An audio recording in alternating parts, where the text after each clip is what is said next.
ಯಾವಾಗ ಪ್ರಾಜೆಕ್ಟ್ ಆಗಿದ್ರೆ ಇಷ್ಟವರೆಗೆ ಎಷ್ಟೋ ಫ್ಲೈಓವರ್ಗಳೇ ಬೇಡ ಇತ್ತು. ಬೆಂಗಳೂರಲ್ಲಿ ಎಷ್ಟೋ ಫ್ಲೈಓವರ್ಗಳೇ ಬೇಡ ಇತ್ತು.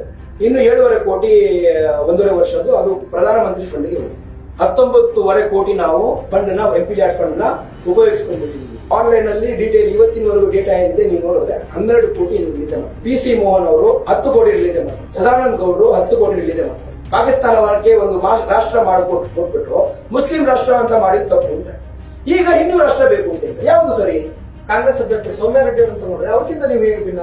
ಅವರು ರಿಬ್ಬನ್ ಕಟಿಂಗ್, ನಾವು ಅವರ ಕೆಲಸ ಮಾಡ್ತೇವೆ, ಅವರು ಕೇವಲ ರಿಬ್ಬನ್ ಕಟ್ ಮಾಡಿ. ಗವರ್ಮೆಂಟ್ ಯಾವುದೇ ಇರಲಿ, ಅದು ಜನರ ಗವರ್ಮೆಂಟ್, ಯಾವುದು ಕಾಂಗ್ರೆಸ್ ಬಿಜೆಪಿ ಪಕ್ಷದ ಗವರ್ಮೆಂಟ್ ಅಲ್ಲ.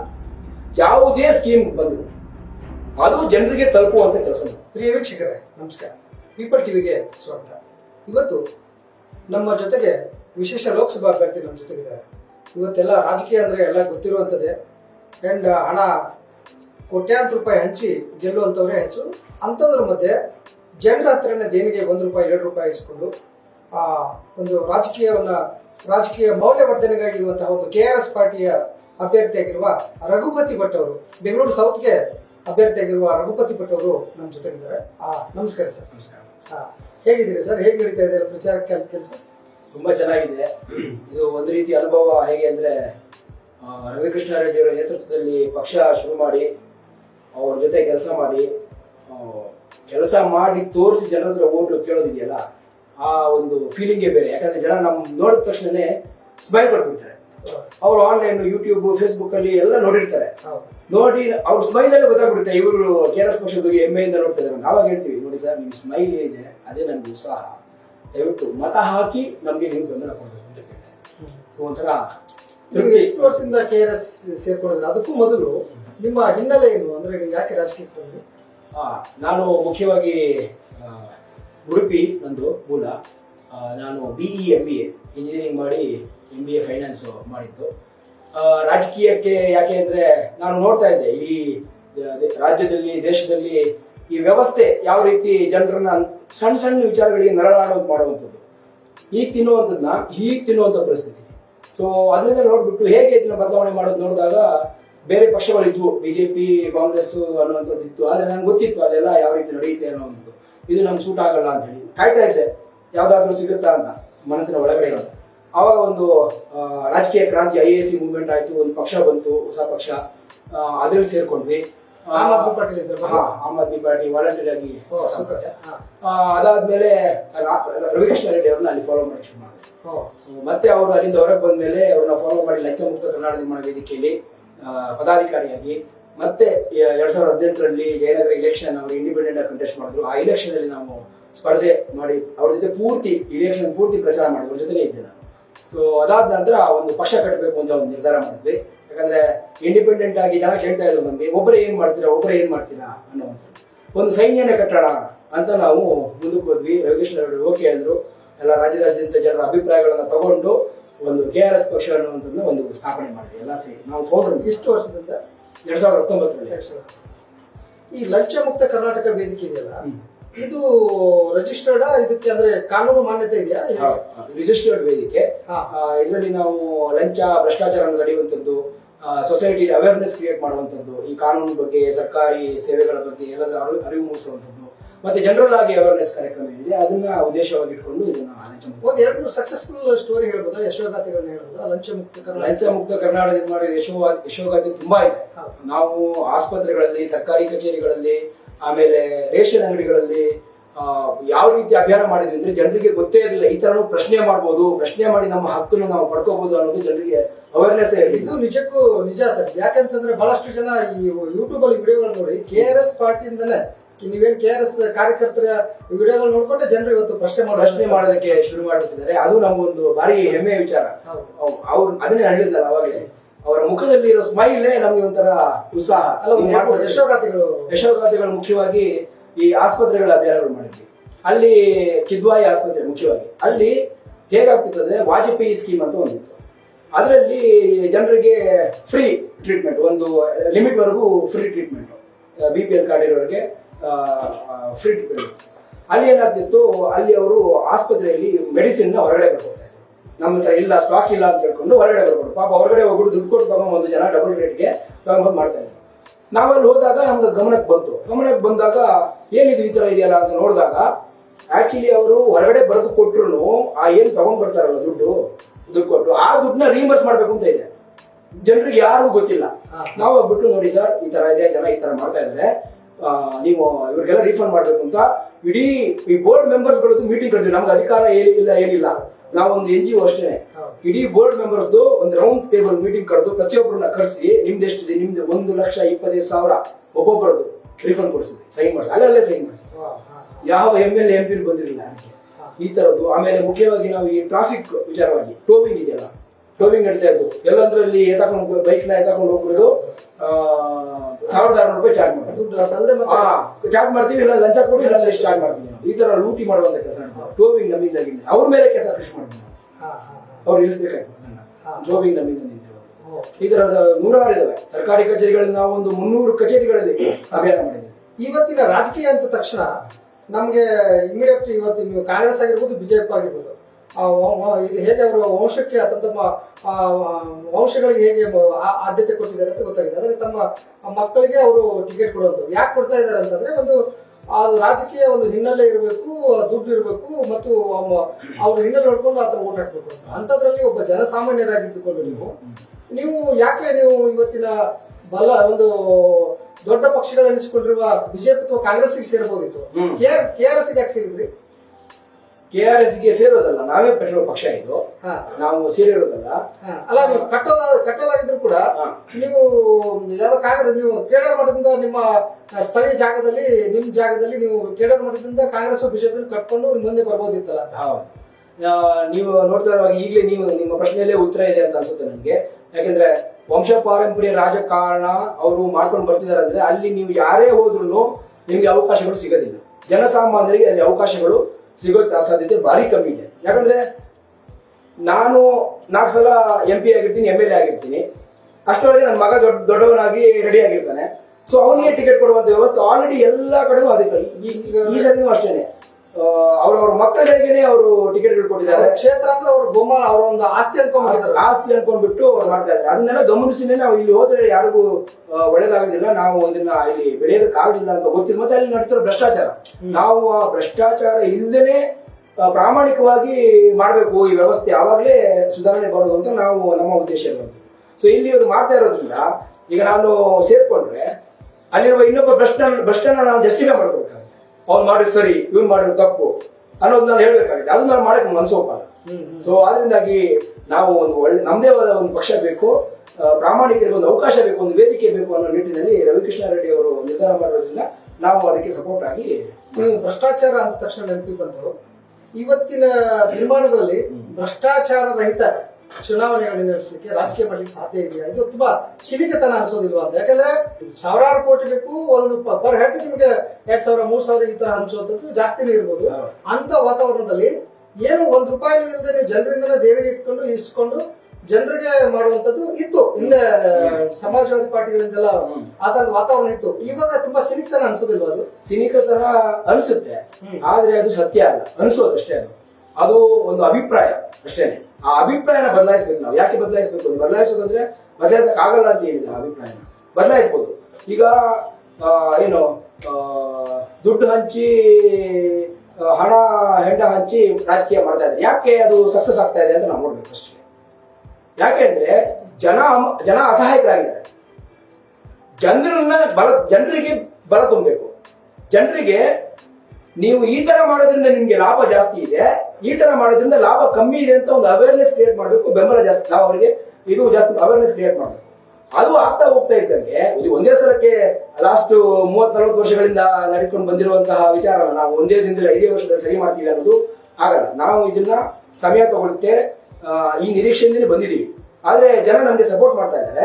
ಇದನ್ನ ನಾವು ಏನು ಹಂತ ಹಂತವಾಗಿ ದಾಟಬೇಕು ಅಂತ ಪ್ಲಾನ್ ಮಾಡ್ಕೊಂಡೇ ಬಂದಿದ್ದೀವಿ. ಹಂತ ಹಂತವಾಗಿ ಹೋದ್ರೇನೆ ನಾವು ಬದಲಾವಣೆ, ಒಂದೇ ಸಲ ಬದಲಾವಣೆ ಮಾಡಕ್ಕಾಗಲ್ಲ. ಬಟ್ ಜನ ಈಗ ಅವೇರ್ನೆಸ್ ಬಂದಿ. ಈಗ ಒಂದು ಎಕ್ಸಾಂಪಲ್ ಕೊಡೋದಾದ್ರೆ, ಈ ಪೊಲೀಸ್ನ ಪ್ರಶ್ನೆ ಮಾಡೋರು ಯಾರು ಅನ್ನೋದೊಂದಿತ್ತು.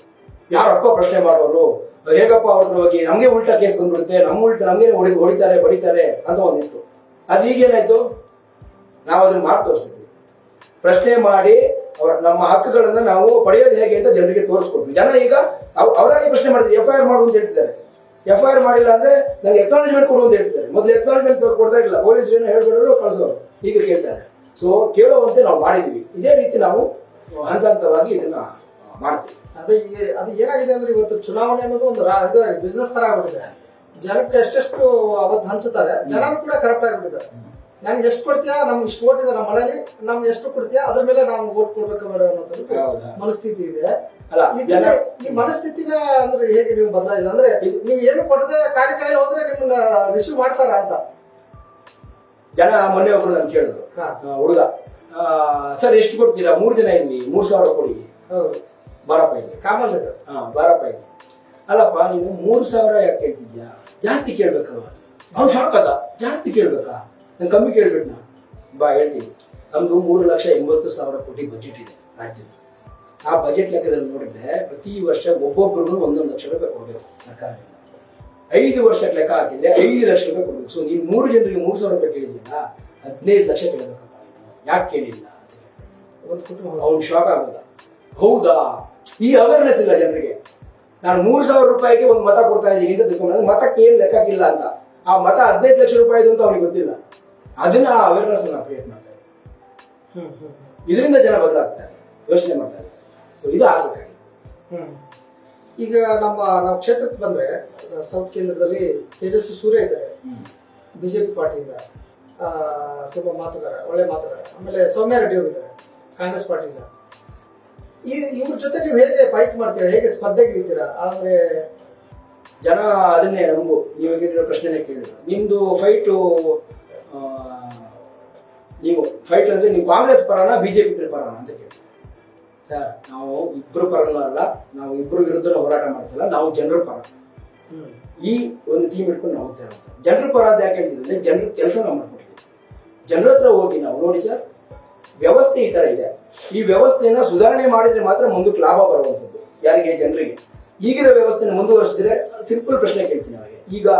ಈಗಿರುವಂತ ಬೆಂಗಳೂರಲ್ಲಿ ಆಗಿರುವಂತಹ ಪರಿಸ್ಥಿತಿ, ನೀರಿನ ಒಂದು ಏನು ಕೊರತೆ, ಇದು ಇವತ್ತಾಗಿರುವಂತದ್ದಲ್ಲ. ಕಳೆದ 5 ವರ್ಷಗಳಿಂದ ಇದು ಕೊರತೆ ಪ್ರತಿ ವರ್ಷ ಆಗ್ತಾ ಬರ್ತಾ ಇದೆ.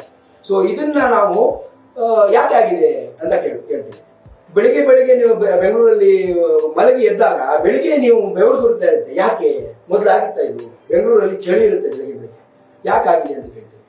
ಸೊ ಇದಕ್ಕೆಲ್ಲ ಕಾರಣ ಮರಗಳನ್ನ ಕಡಿದು, ಕೆರೆಗಳನ್ನ ಹಾಳು ಮಾಡಿ, ಈ ಭ್ರಷ್ಟ ವ್ಯವಸ್ಥೆ ಹೇಗಿದೆ, ದುಡ್ಡಿಗೋಸ್ಕರ ಪ್ರಾಜೆಕ್ಟ್ಗಳನ್ನು ಮಾಡುವಂಥದ್ದು, ಆಮೇಲೆ ಟ್ರಾಫಿಕ್ ಸಮಸ್ಯೆನ ಸಾಲ್ವ್ ಮಾಡ್ದೇನೆ ಇಡೀ ಬೆಂಗಳೂರು ಒಂದು ಉಷ್ಣ ಜಾಸ್ತಿ ಆಗಿರುವಂತೆ. ಈ ಸಬರ್ಬನ್ ರೈಲ್, ಮುಖ್ಯವಾಗಿ ಸಬರ್ಬನ್ ರೈಲ್ ನೀವು ಯಾವಾಗಲೂ ಆಗ್ಬೇಕಾಗಿರೋ ಪ್ರಾಜೆಕ್ಟ್ ಇನ್ನೂ ಅವ್ರು ನಡೀತಾನೆ ಇದೆ ಅಂತಂದ್ರೆ, ಅವಾಗ ಪ್ರಾಜೆಕ್ಟ್ ಆಗಿದ್ರೆ ಇಷ್ಟವರೆಗೆ ಎಷ್ಟೋ ಫ್ಲೈಓವರ್ಗಳೇ ಬೇಡ ಇತ್ತು. ನಮಗೆ ಬೆಂಗಳೂರಲ್ಲಿ ಎಷ್ಟೋ ಫ್ಲೈಓವರ್ಗಳೇ ಬೇಡ ಇತ್ತು.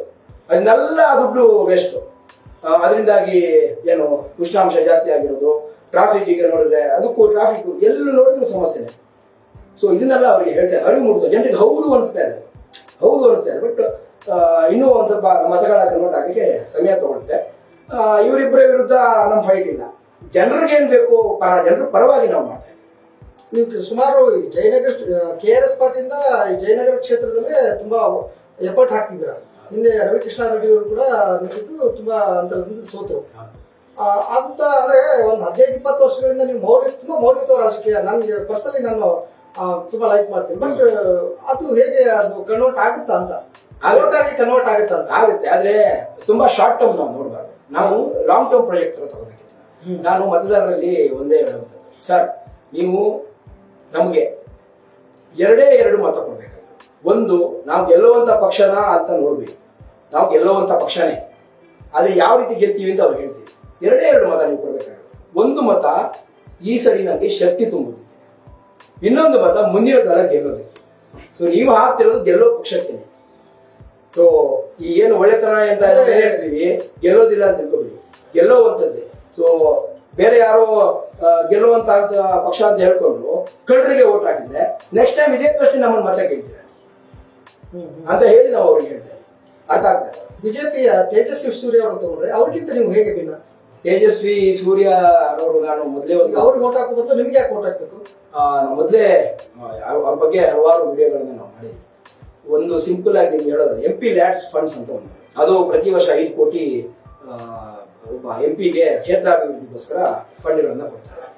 ಆ ಫಂಡ್ ಅಲ್ಲಿ ಅವರು ಜನಾಭಿವೃದ್ಧಿ ಅಂದ್ರೆ ಜನಪರ ಕೆಲಸಗಳನ್ನ ಮಾಡ್ಕೋಬಹುದು.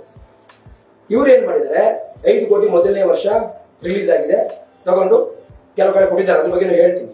ಇನ್ನು 7.5 ಕೋಟಿ 1.5 ವರ್ಷದ್ದು ಅದು ಪ್ರಧಾನಮಂತ್ರಿ ಫಂಡ್ಗೆ ಹೋಗಿದೆ ವಾಪಸ್. ಅಂದ್ರೆ ಕೋವಿಡ್ ಬಂದಿತ್ತಲ್ವಾ, ಆ ಟೈಮಲ್ಲಿ ಆ ಫಂಡ್ ಅನ್ನ ಯಾರಿಗೂ ರಿಲೀಸ್ ಮಾಡಿಲ್ಲ, ಅದು ಕೋವಿಡ್ಗೆ ಕಳಿಸಿದ್ದಾರೆ. ಇನ್ನು ಉಳಿದಿರೋದು 12 ಕೋಟಿ ಇನ್ನೂ ರಿಲೀಸೇ ಮಾಡ್ಕೊಂಡಿಲ್ಲ. ಬಿಡುಗಡೆನೇ ಮಾಡಿಸ್ಕೊಂಡಿಲ್ಲ. ದಾಖಲೆ ಸಮೇತ ನಾನು ಎಲ್ಲರಿಗೂ ತೋರಿಸಿದ್ದೀನಿ, ಬಿಡುಗಡೆನೇ ಮಾಡಿಸಿಲ್ಲ. ಆದ್ರೆ ಇವರು ಎಲ್ಲಾ ಕಡೆ ಹೇಳ್ಕೊಂಡು ಸುಳ್ಳು ಹೇಳ್ಕೊಂಡು ಓಡಾಡ್ತಿದ್ದಾರೆ. 19.5 ಕೋಟಿ ನಾವು ಏನು ಫಂಡ್ ನ ಎಂಪಿಲ್ಯಾಟ್ ಫಂಡ್ ನ ಉಪಯೋಗಿಸ್ಕೊಂಡ್ಬಿಟ್ಟಿದೀವಿ. 12 ಕೋಟಿ ರಿಲೀಸ್ ಆನ್ಲೈನ್ ಅಲ್ಲಿ ಡೀಟೇಲ್ ಇವತ್ತಿನವರೆಗೂ ಡೇಟಾ ಏನಿದೆ ನೀವು ನೋಡಿದ್ರೆ 12 ಕೋಟಿ ರಿಲೀಸ್ ಮಾಡ್ಕೊಂಡಿಲ್ಲ. PC ಮೋಹನ್ ಅವರು 10 ಕೋಟಿ ರಿಲೀಸ್ ಮಾಡ್ಕೊಂಡಿಲ್ಲ. ಸದಾನಂದ ಗೌಡರು 10 ಕೋಟಿ ರಿಲೀಸ್ ಮಾಡ್ಕೊಂಡಿಲ್ಲ. ಇವರೆಲ್ಲ ನಾವು ಯೂಸ್ ಮಾಡಿದೀವಿ ಅಂತ ಸುಳ್ಳು ಹೇಳ್ಕೊಂಡು ತಿರ್ಗಾಡ್ತಾರೆ. ಈ ಸುಳ್ಳು ಹೇಳುವಂತ MP ಬೇಕಾ, ಪ್ರಾಮಾಣಿಕವಾಗಿ ಜನಪರ ಕೆಲಸ ಮಾಡುವಂತಹ ರಘುಪತಿ ಭಟ್ ಅವರಂತಹ KRS ಪಕ್ಷದ ಅಭ್ಯರ್ಥಿ ಬೇಕಾ? ಇದು ನಮ್ಮ ಪ್ರಶ್ನೆ. ಇದ್ರ ಜೊತೆಗೆ ಈಗ ನಮ್ಗೆ ತೇಜಸ್ವಿ ಸೂರ್ಯ ಅಂತ ಅಂದ್ಮೇಲೆ ಒಂದು ಹಿಂದುತ್ವವಾದಿ, ಒಂದು ಫೈರ್ ಬಾಂಡ್, ಒಂದು ನಾವು ಸಂವಿಧಾನವನ್ನು ಬದಲಿಸ್ತೀವಿ, ಹಿಂದೂ ರಾಷ್ಟ್ರವನ್ನ ಕಟ್ತೀವಿ ಅಂತ ಒಂದು ಕೋಮುವಾದ ಅಲ್ಲಿ ಕಳೆದ ಬಿಜೆಪಿ ಸರ್ಕಾರ ಇದ್ದಾಗ ಹಲಾಲ್ ಹಿಜಾಬ್ ಅನ್ಕೊಂಡು ಎಷ್ಟೆಲ್ಲ ಇದೆಲ್ಲ ಆಯ್ತು ಅಂತ ಅನಿಸುತ್ತೆ. ಈ ಕೋಮುವಾದ ಇದ್ರ ಬಗ್ಗೆ ನಿಮ್ಮ ಪಾರ್ಟಿ ನಿಲುವು ಅಥವಾ ನಿಮ್ ನಿಲುವು ಏನು? ಕೋಮುವಾದ ಅನ್ನೋದೇ ಒಂದು ಪದನೇ ಬರಬಾರದು. ನಾವೆಲ್ಲ ಭಾರತೀಯರಾಗಿರೋದ್ರಿಂದ ಕೋಮು ಅನ್ನೋ ಪ್ರಶ್ನೆನೇ ಬರಲ್ಲ. ಕೋಮು ಅನ್ನೋ ಪ್ರಶ್ನೆನ ಯಾರೊಬ್ಬ ಹಿಂದೂನೋ ಯಾರೊಬ್ಬ ಮುಸ್ಲಿಮೋ ಅವರ ಪರ್ಸನಲ್ ಲೆವೆಲ್ಗೆ ಅವ್ನು ಹೇಳ್ಬೋದು ಅಷ್ಟೇ ಬಿಟ್ಟರೆ ಸರ್ಕಾರದ ಲೆವೆಲ್ಗೆ, ರಾಜಕೀಯದ ಲೆವೆಲ್ಗೆ ಕೋಮು ಅನ್ನೋ ಪದನೇ ಬರಬಾರ್ದು. ನಮ್ಮ ಸಂವಿಧಾನದಲ್ಲೇ ಬರೆದಿದೆ, ಧರ್ಮದ ಆಧಾರದ ಮೇಲೆ ಯಾವುದೇ ರೀತಿಯ ಡಿವಿಷನ್ಸ್ ಗಳನ್ನು ಮಾಡೋ ಹಾಗಿಲ್ಲ. ನಾವು ಸಂವಿಧಾನಕ್ಕೆ ಬದ್ಧವಾಗಿ ಈಗ ಪ್ರತಿಜ್ಞಾವಿಧಿ ತಗೊಳ್ತೀವಲ್ಲ, ಯಾವುದ್ರ ಮೇಲೆ ತಗೊಳ್ತೀವಿ? ಸಂವಿಧಾನದ ಮೇಲೆ ತಗೊಳ್ತೀವಿ. ಆ ಸಂವಿಧಾನದ ಮೇಲೆ ಪ್ರತಿಜ್ಞಾವಿಧಿ ತಗೊಂಡಿರುವಂತಹ ಮನುಷ್ಯ ಬಂದ್ಬಿಟ್ಟು ಕೋಮುವಾದಕ್ಕೆ ಬೆಂಬಲ ಕೊಡ್ತಾನಂದ್ರೆ ಅವನು ಎಂತ ಪ್ರತಿಜ್ಞೆಗೆ ವಿರುದ್ಧವಾಗಿ ಅವನು ಹೋಗ್ತಾನೆ. ಅವನಿಗೆ ಮುಂದಿನ ದಿನಗಳಲ್ಲಿ ಯಾವ ರೀತಿ ಶಿಕ್ಷೆಗಳಾಗಬೇಕು ಅನ್ನೋದು ಪ್ರಶ್ನೆ ಬರುತ್ತೆ. ಈಗ ತಪ್ಪುಗಳು ಮಾಡಿರೋರಿಗೆ ನಾವು ಕಾನೂನುಗಳಲ್ಲಿ ಶಿಕ್ಷೆ ಕೊಡ್ಬೋದು, ಅದು ಮುಂದಿನ ದಿನಗಳಲ್ಲಿ ದೇವರು ಒಂದು ಮಾತು ತಪ್ಪಿದ್ರೆ ಹೇಗೆ ನಮಗೆ ಶಿಕ್ಷೆಗಳು ಸಿಗ್ತವೆ, ಆ ರೀತಿಯ ಶಿಕ್ಷೆಗಳು ಅವ್ರಿಗೆ ಸಿಗ್ತವೆ. ಸೊ ಕೋಮುವಾದ ಅನ್ನೋದು ಪಬ್ಲಿಕ್ ಲೈಫ್ ಅಲ್ಲಿ ಒಂದು ರಾಜಕೀಯದಲ್ಲಿ ಆಗಲಿ ಅಥವಾ ಸರ್ಕಾರದ ಲೆವೆಲ್ನಲ್ಲಿ ಬರಲ್ಲ.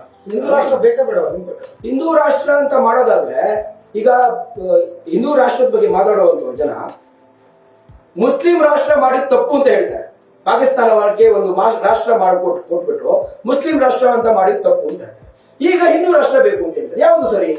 ಹಾಗಾದ್ರೆ ಈಗ ಹಿಂದೂ ರಾಷ್ಟ್ರ ಅಂತ ಬೇಕು ಅಂತ ಹೇಳುವಂತವ್ರು ಹಾಗಾದ್ರೆ ಅವ್ರು ಮುಸ್ಲಿಂ ರಾಷ್ಟ್ರ ಮಾಡೋದು ಸರಿ ಇರಬೇಕು, ಅಥವಾ ಅದು ಮಾಡೋದು ತಪ್ಪು ಅಂತ ಆದ್ರೆ ಹಿಂದೂ ರಾಷ್ಟ್ರ ಬೇಕು ಅಂತ ಕೇಳಬಾರ್ದು. ಇದು ದ್ವಂದ್ವ, ಇದು ಜನರಿಗೆ ಮರಳು ಮಾಡುವಂತ ವಿಷಯ. ಈಗ ನಾವು ಮತ್ತೆ ಇನ್ನೊಬ್ರು ಕಾಂಗ್ರೆಸ್ ಅಭ್ಯರ್ಥಿ ಸೌಮ್ಯ ರೆಡ್ಡಿ ಅವರು ತಗೊಂಡ್ರೆ ಅವ್ರಿಗಿಂತ ನೀವು ಹೇಗೆ ಭಿನ್ನ? ಹೇಗೆ ನಿಮ್ಗೆ ಅವ್ರು ಬಿಟ್ಟು ನಿಮ್ಗೆ ಯಾಕೆ ಓಟ್ ಹಾಕಿ? ಸೌಮ್ಯ ರೆಡ್ಡಿ ಅವರು ನಾನು ಒಂದು ಇಂಟರ್ವ್ಯೂ ಅಲ್ಲಿ ಹೇಳಿದ್ದೆ, ಅವರು ರಿಬ್ಬನ್ ಕಟಿಂಗ್ ಜನಪ್ರತಿನಿಧಿ. ರಿಬ್ಬನ್ ಕಟಿಂಗ್ ಕೇವಲ ರಿಬ್ಬನ್ ಕಟ್ ಮಾಡಕ್ ಮಾತ್ರ ಬರ್ತಾರೆ, ಬೇರೆ ಯಾವುದೇ ರೀತಿಯ ಕಾಂಟ್ರಿಬ್ಯೂಷನ್ ಅವ್ರದ್ದು. ಜಯನಗರದ MLA ಆಗಿದ್ದಂಥವರು ಅಲ್ಲಿ ಯಾವುದೇ ರೀತಿಯ ಬದಲಾವಣೆಗಳು ಮಾಡಿಲ್ಲ. ನಾವು ಯಾವಾಗ 2018 ಚುನಾವಣೆ ಮಾಡ್ಕೊಂಡು ಬಂದ್ವಲ್ಲ, ಆ ಟೈಮಲ್ಲಿ ಅಲ್ಲಿನ ಆಸ್ಪತ್ರೆಗಳಾಗ್ಲಿ, ರೋಡ್ಗಳಾಗ್ಲಿ, ಇನ್ನೊಂದು ಯಾವುದೇ ಆಗ್ಲಿ ಯಾವುದೇ ಬದಲಾವಣೆ ಇಲ್ಲ. ಅಲ್ಲಿ ನಮ್ಮಿಂದಾಗಿ ಅಲ್ಲಿ ಶಾಪಿಂಗ್ ಕಾಂಪ್ಲೆಕ್ಸ್ 2 ವರ್ಷ ರೆಡಿ ಆಗ್ಬಿಟ್ಟು ಉದ್ಘಾಟನೆ ಆಗಿ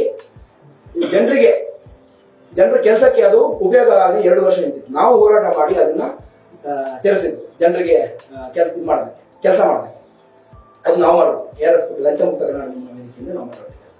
ಆಮೇಲೆ ಪಾರ್ಕಿಂಗ್ ಮಾಫಿಯಾ, ಜಯನಗರದಲ್ಲಿ ಎಷ್ಟು ಪಾರ್ಕಿಂಗ್ ಮಾಫಿಯಾ ನಡೆಯುತ್ತೆ ಅಂದ್ರೆ ಅಲ್ಲಿಂದ ಬರುವಂತ ದುಡ್ಡೆಲ್ಲ ಈ ಕಾಂಗ್ರೆಸ್ ಅವರು ಚೇಲಾಗಳೇ ಅಲ್ಲಿ ನಿಂತ್ಕೊಂಡು ಮಾಡ್ಬೇಕು. ನಾವು ನಿಲ್ಸಿದೀವಿ ಅಲ್ಲೆಲ್ಲ ಶಾಪಿಂಗ್ ಕಾಂಪ್ಲೆಕ್ಸ್ ಸುತ್ತಮುತ್ತ ಎಲ್ಲ ಪಾರ್ಕಿಂಗ್ ಫ್ರೀ ನಾವು ಮಾಡಿಸ್ಬೋದು.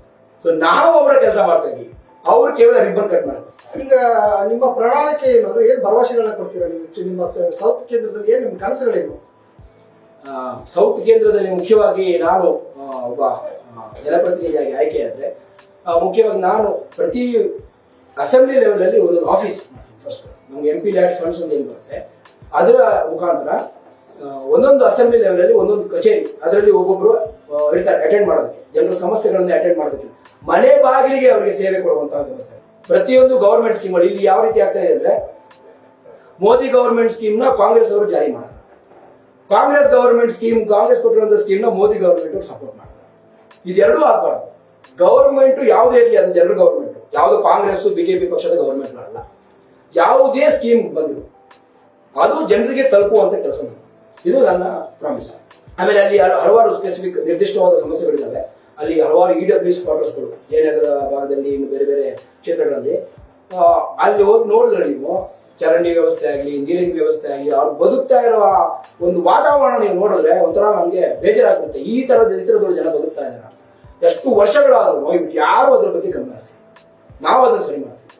ನಾವು ಈಗ ಬೀದಿ ಸಭೆ ಅಂತ ಮಾಡ್ತಾ ಇದ್ದೀವಿ. ಆ ಬೀದಿ ಸಭೆಗಳನ್ನ ನಾವು ಇದನ್ನ ಹೇಳ್ತಾ ಇದ್ದೀವಿ, ನಿಮ್ಗೆ ಈ ತರ ಇದೆ, ಈ ತರ ಆಗ್ಬೇಕಿತ್ತು, ಮಾಡಿಲ್ಲ ಅವೆಲ್ಲ ನಾವು ಮಾಡ್ತೀವಿ, ನಮಗ್ ಸಪೋರ್ಟ್ ಮಾಡಿ. ಈಗ ನಿಮ್ಮ ತರಹನೇ ಆಮ್ ಆದ್ಮಿ ಪಾರ್ಟಿ ಭ್ರಷ್ಟಾಚಾರದ ವಿರೋಧಿ ಅಲೆಯನ್ನ ಲಾಭ ಮಾಡಿಕೊಂಡು ಈ RTI ತರದ ಎಲ್ಲ ಚಟುವಟಿಕೆ ಅಭಿಯಾನಗಳನ್ನೆಲ್ಲ ಮಾಡ್ತಾ ಒಂದು ಅಧಿಕಾರಕ್ಕೆ ಬಂದ್ಬಿಡುತ್ತೆ ಆಲ್ರೆಡಿ. ಅದೊಂದು ಮಾಡಲ್ ನಮ್ಮ ನಮ್ಮ ದೇಶದಲ್ಲಿ ಇದೆ ಈಗ ಆಲ್ರೆಡಿ. ಆದ್ರೆ KRS ಯಾಕೆ ಸಾಧ್ಯ ಆಗ್ತಿಲ್ಲ? ಒಂದು ಅಟ್ಲೀಸ್ಟ್ ಒಂದು ಪ್ರಾದೇಶಿಕ ಪಕ್ಷವಾಗಿ ಬೆಳೆಯುವ ಸಾಧ್ಯತೆ ಕೂಡ ಯಾಕೆ ಸಿಗ್ತಾ ಇಲ್ಲ ಅಂತ? ಅಲ್ಲ, ಅದಕ್ಕೆ ಒಂದು ಆಮ್ ಆದ್ಮಿ ಪಾರ್ಟಿ ವಿಚಾರ ತಗೊಳ್ಳೋದಾದ್ರೆ ಅವರೊಂದು IAC ಮೂವ್ಮೆಂಟ್ ಇಂದ ಆ ಒಂದು ಇದರಲ್ಲಿ ಒಂದು ಈ ಶೀಟ್ ಅಲ್ಲಿ ಬಂದಿರುವಂತಹ ಪಕ್ಷ. ಅವಾಗ ಆ ಬೆಂಬಲ ಇತ್ತು, ಅಷ್ಟು ಜನ ಅಲ್ಲಿ ಭಾಗವಹಿಸಿ ಅದನ್ನ ಮಾಡಿರುವಂತದ್ದು. ನಾವು ಝೀರೋದಿಂದ ಶುರು ಮಾಡಿದ್ವಿ. ನಮಗೆ ಯಾವುದೇ ರೀತಿಯ ಮೂವ್ಮೆಂಟ್ ನ ಬೆಂಬಲ ಇಲ್ಲ. ಝೀರೋದಿಂದ ಮೂವ್ಮೆಂಟ್ ಶುರು ಮಾಡ್ಬೋದಲ್ಲ ಅಂತ ಮಾಡ್ತೀವಿ, ಆಗತ್ತೆ. ಅದು ನಾವು ಯೋಚನೆ ಮಾಡ್ಕೊಂಡು ಮಾಡುವಂತದ್ದಲ್ಲ, ಅದು ಜನರಿಗೆ ಅವೇರ್ನೆಸ್ ಕ್ರಿಯೇಟ್ ಆಗ್ಬಿಟ್ಟು ನಾವೇನ್ ಕ್ರಿಯೇಟ್ ಮಾಡ್ತಿದೀವಿ ಅವೇರ್ನೆಸ್, ಆ ಅವೇರ್ನೆಸ್ ಇಂದಾಗಿ ಜನ ಎದ್ದೇಳುವಂತ. ಜನ ಲೋಕಪಾಲ್ ಮಸೀದಿ ಮೂಲಕ ಅವರು ತರ್ತೀವಿ ಅಂತ ಬಂದು ಅಲ್ಲಿಂದ ಅದು ಶುರು ಆಗುತ್ತೆ. ನಮ್ದು ಈಗ ನಾವು ಅವೇರ್ನೆಸ್ ಕ್ರಿಯೇಟ್ ಮಾಡ್ತಾ ಇದ್ದೀವಿ. ಜನ ಎದ್ದೇಳ್ತಾ ಇದ್ದಾರೆ, ಮೇಲೆ ಮೇಲೆ ಎದ್ದೇಳ್ತಾ ಇದ್ದಾರೆ, ಹಂತವಾಗಿ ಎದ್ದೇಳ್ತಾ ಇದ್ದಾರೆ. ಯಾವಾಗ ಅದು ದೊಡ್ಡ ಮಟ್ಟದಲ್ಲಿ ಕ್ರಿಯೇಟ್ ಆಗುತ್ತೋ ಅವಾಗ ನಮ್ದಕ್ಕೂ ಬ್ರೇಕ್ಸ್ ಇದೆ. ಅಂದ್ರೆ ನಾನು ಏನ್ ಹೇಳಕ್ ಬಂದೆ ಅಂತಂದ್ರೆ, ಆಮ್ ಆದ್ಮಿ ಪಾರ್ಟಿದು ಒಂದು ಸರಿಯಾಗಿ ಅಧ್ಯಯನ ಮಾಡಿಕೊಂಡು ಒಂದು ಮೂಲಭೂತ ಸಮಸ್ಯೆಗಳನ್ನ ಇಂಥದ್ದು ಬೇಕೇ ಬೇಕು ಅಂತ ಹೋರಾಟವನ್ನು ಶುರು ಮಾಡಿದ್ರು.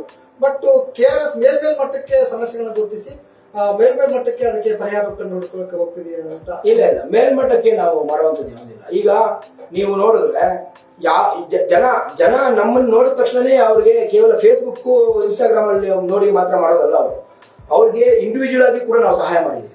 ಪ್ರತಿಯೊಬ್ಬರು ನಾವು ಈಗ ಪೊಲೀಸ್ ಸ್ಟೇಷನ್ ಏನೋ ಇಶ್ಯೂ ಆದ್ರೆ ಜನ ಪೊಲೀಸ್ ಹತ್ರ ಹೋಗಲ್ಲ, ಫಸ್ಟ್ KRS ಕಾಲ್ ಮಾಡೋದು. ಹಣ ಈ ತರ ಆಗಿದೆ, ಏನ್ ಮಾಡೋದು? ನಾವು ಹೇಳ್ತೀವಿ ಅವ್ರು, ನೋಡಪ್ಪ ಈ ಸ್ಟೇಷನ್ ಹೋಗು, ಈ ಲಿಮಿಟ್ಸ್ ಇರುತ್ತೆ, ಇಲ್ಲಿ ಹೋಗ್ಬಿಟ್ಟು ಈ ತರ ಹೇಳು, ಸಮಸ್ಯೆ ಮಾಡಿದ್ರೆ KRS ಪಾರ್ಟಿ ಕಳಿಸಿರೋದು ಅಂತ ಹೇಳಿ ಅವಾಗ ಅವ್ರು ಸರಿಯಾಗಿ ಕೆಲಸ ಮಾಡ್ಕೊತಾರೆ. ಈ ತರ ನಾವು ಪ್ರತಿದಿನ 100 ಸಾವಿರಾರು ಜನರಿಂದ ಸಮಸ್ಯೆಗಳನ್ನ ಬರ್ತೀವಿ. ಎಷ್ಟೋ ಜನ KRS ಪಾರ್ಟಿಯ ಕಾರ್ಯಕರ್ತರನ್ನ ಮೇಲೆ ಕೇಸ್ಗಳಾಗ್ತಿದೆ, ಒಳಗಡೆ ಹಾಕಲಾಗ್ತಿದೆ ಅಂತ ಒಂದು ಆರೋಪ ಇದೆ.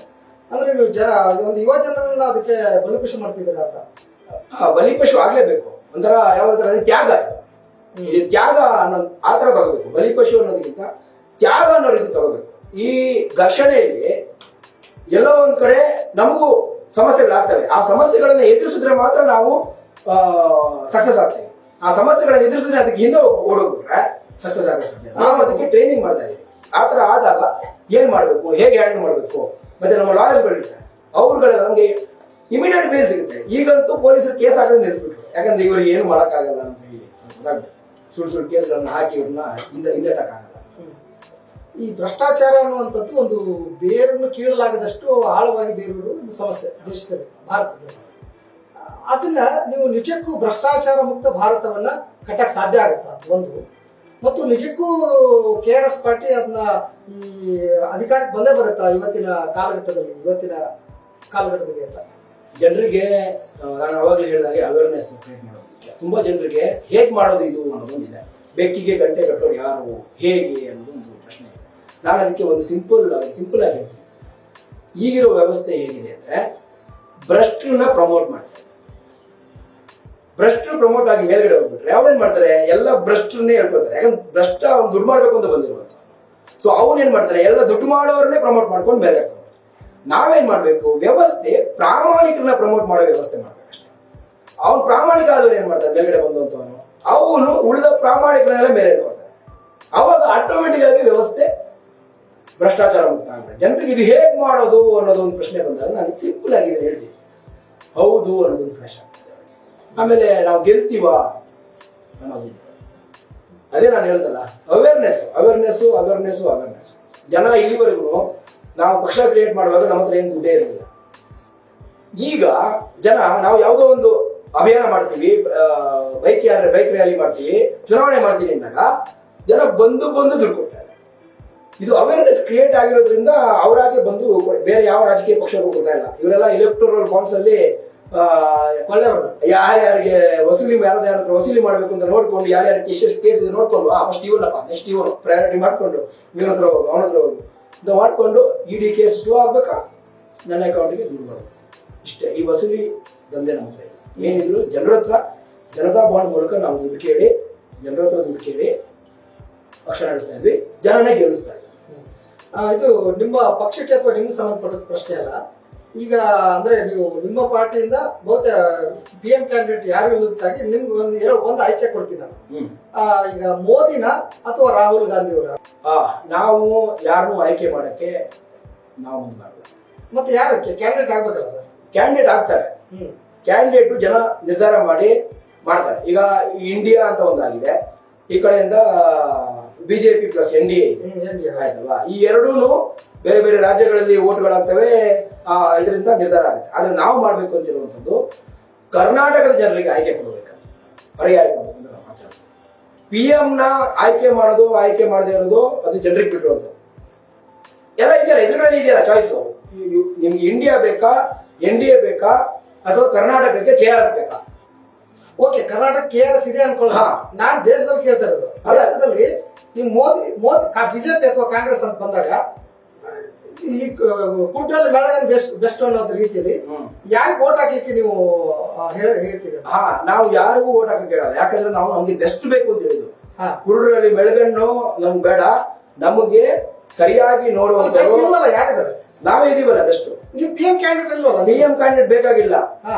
ಕರ್ನಾಟಕಕ್ಕೆ KRS ಇದೆ ಅನ್ಕೊಳ್ಳೋಣ. ದೇಶದಲ್ಲಿ ಹೌದು, ನಮ್ಗೆ ಅಲ್ಲಿ ಸೆಂಟ್ರಲ್ ಅಲ್ಲಿ ಯಾರು ಬಂದ್ರು ನಮಗ್ ಫರಕ್ ಆಗಲ್ಲ. ಕರ್ನಾಟಕದಲ್ಲಿ KRS ಬಂದ್ರೆ ಸೆಂಟ್ರಲ್ ಅಲ್ಲಿ ಯಾರೇ ಬಂದ್ರು ನಮಗ್ ಡಿಫರೆನ್ಸ್ ಆಗಲ್ಲ. ಅಂದ್ರೆ ನೀವು ಮೋದಿ ಮತ್ತು ಕಾಂಗ್ರೆಸ್ ಮತ್ತು ಬಿಜೆಪಿ ಒಂದೇ ತಕ್ಕ ಅವ್ರ ಜೊತೆ ಇಬ್ಬರ ಜೊತೆ ನಾವು ಚೆನ್ನಾಗಿರ್ತೀವಿ. ಯಾಕೆ ಗೊತ್ತಾ, ಕರ್ನಾಟಕಕ್ಕೆ ಏನ್ ಬರ್ಬೇಕು ಅದು ಮುಖ್ಯ ನಮ್ಗೆ. ಅವ್ರು ಯಾರೇ ಬರ್ಲಿ ಅಲ್ಲಿ, ಅವ್ರು ಯಾರಾದ್ರೂ ಜನ ಆಯ್ಕೆ ಮಾಡ್ಲಿ. ಈಗಿರೋ ಚಾಯ್ಸ್ ಇಂಡಿಯಾ, NDA, KRS ಮೂರಿದೆ. ಬೇರೆ ಎಲ್ಲರೂ ಒಂದಕ್ಕೊಂದು ಹೊಂದಾಣಿಕೆ ಮಾಡ್ಕೊಂಡಿದ್ದಾರೆ. ಇಲ್ಲ, ಹೇಳ್ಲಿಕ್ಕೆ ದೇಶದಲ್ಲಿ ಇರೋದು ಎರಡೇ ಚಾಯ್ಸ್. ದೇಶದಲ್ಲಿ ಎರಡೇ ಚಾಯ್ಸ್. ಕರ್ನಾಟಕದಲ್ಲಿ ಕರ್ನಾಟಕ ಬಿಟ್ಬಿಡಿ ಸರ್, ಈ ಕ್ಷಣ ಬಿಟ್ಬಿಡಿ. ನಾನು ನಿಮ್ಮ ಅಭಿಪ್ರಾಯ ಕೇಳ್ತಾ ಇದ್ದೀನಿ ನಾನು. ಹೌದು, ನಾನು ಅದೇ ಹೇಳ್ತಾ ಇರೋದು, ನೀವು ಅರ್ಥ ಮಾಡ್ಕೊಳ್ಳಿ. ಇರೋ ಚಾಯ್ಸ್ ಇದು.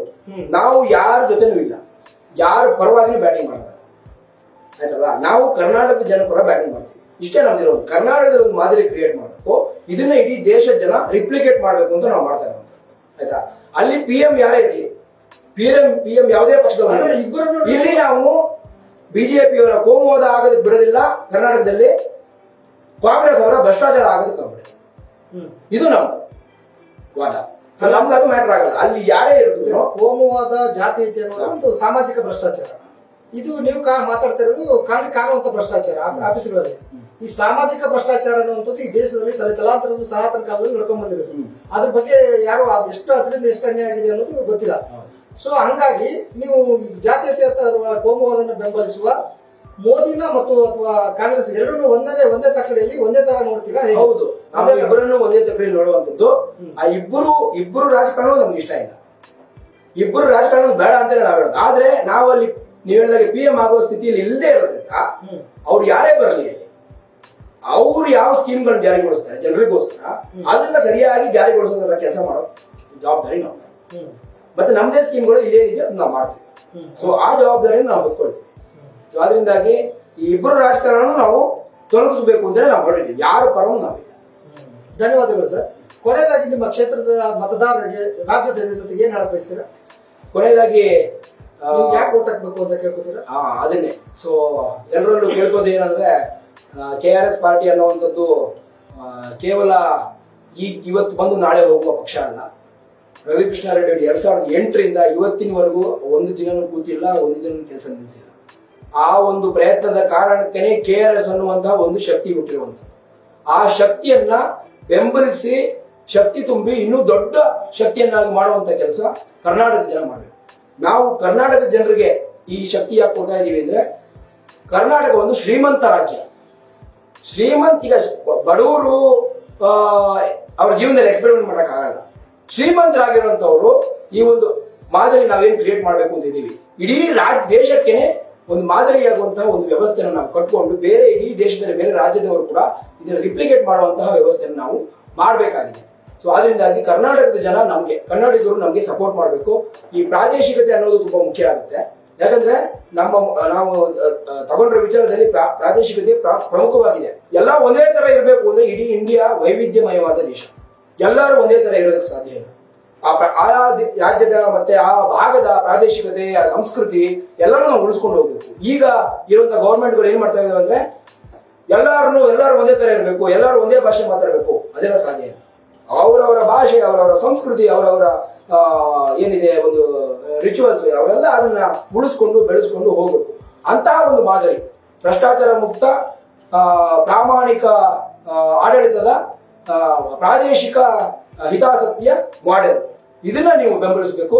ಇದಕ್ಕೆ ನೀವು ನಮಗೆ ಸಪೋರ್ಟ್ ಮಾಡಿ ಗೆಲ್ಲಿಸಬೇಕು ಅಂತ ನಾನು ಎಲ್ಲರಲ್ಲಿ ಕೇಳ್ಕೊಳ್ತಾ ಇದ್ದೀನಿ. ಧನ್ಯವಾದಗಳು ಸರ್. ಸಾಕಷ್ಟು ವಿಚಾರಗಳನ್ನ ಪೀಪಲ್ ಟಿವಿಯೊಂದಿಗೆ ಹಂಚಿಕೊಂಡ್ರಿ. ನಿಮ್ಮ ರಾಜಕೀಯ ಭವಿಷ್ಯ ಉಜ್ವಲವಾಗಿ ನಿಮಗೆ ಈ ಚುನಾವಣೆಯಲ್ಲಿ ಯಶಸ್ಸಿದೆ ಅಂತ ಆಶಿಸ್ತೀನಿ. ತುಂಬಾ ಧನ್ಯವಾದ.